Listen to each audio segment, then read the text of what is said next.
પ્રાયોજક છે cancer healer centre a new beginning. નમસ્કાર, super six સાથે હું છું નીરુ। આજે સાંજે 6 વાગ્યા સુધીના 6 મહત્વપૂર્ણ મુદ્દાઓની વાત કરવાની છે। સુપર સિક્સમાં વાત કરીશું મહારાષ્ટ્રના પુણેમાં થયેલા નિર્ભયા કાંડની, જેમાં આરોપી હજુ પણ પોલીસ પકડથી દૂર છે।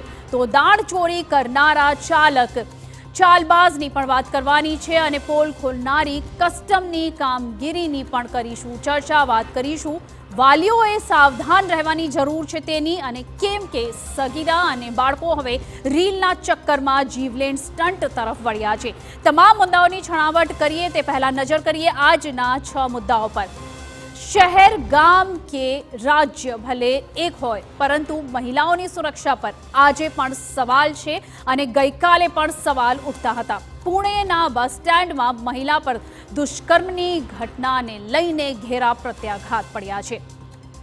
બીજા મુદ્દામાં એવા લોકોની વાત કરીશું જે સમજે છે કે તેઓ સ્માર્ટ છે અને એટલે જ તેઓ સોના, ચાંદી અને ડ્રગ્સને ભારતમાં લાવવાનો પ્રયાસ કરે છે, પરંતુ કસ્ટમ તેમની ચાલને સફળ નથી થવા દેતું।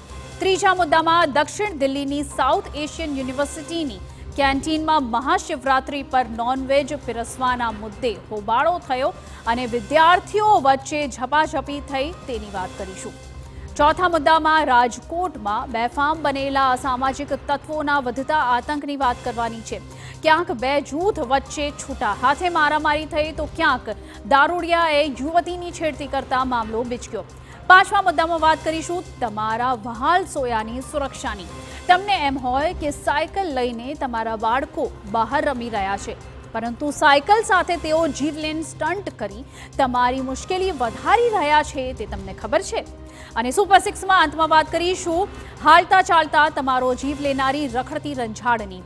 શહેર કોઈ પણ હોય, સ્થિતિ એક જ સમાન છે કે આ આખલાઓ હવે કોઈનો જીવ ન લે।